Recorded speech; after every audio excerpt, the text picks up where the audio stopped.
അവന് കൊടുത്തോണ്ടിരിക്കണല്ലേ, വാരി കൊടുത്തോണ്ടിരിക്കുന്നുണ്ട്.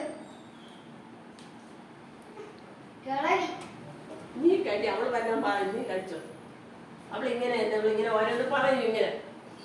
ഈ കിളവി എന്ന് മാത്രം നീ എന്നെ വിളിച്ചു പോയത്.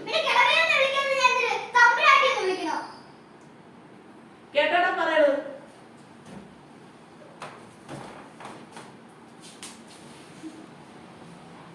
അടിക്കണ്ട, പോട്ടെ പോട്ടെ, ഇവിടെ ഇരുന്നോ. ആ ശരി ശരി, പോട്ടെ പോട്ടെ പോട്ടെ. അവൻ അത് എന്തിനാ അടിച്ചത്? അടിക്കല്ലേ, ചേച്ചിയാണ്, അടിക്കരുത് കേട്ടാ. അപ്പൊ നീ എന്നെ കിളവിനെ വിളിച്ചെങ്കിലും അപ്പൊ ഒരടി നിനക്ക് തന്നു. അത് ഇനി ഓർമ്മിച്ചോ, മേലിൽ എന്നെ കിളവിനെ വിളിച്ചു പോകില്ല.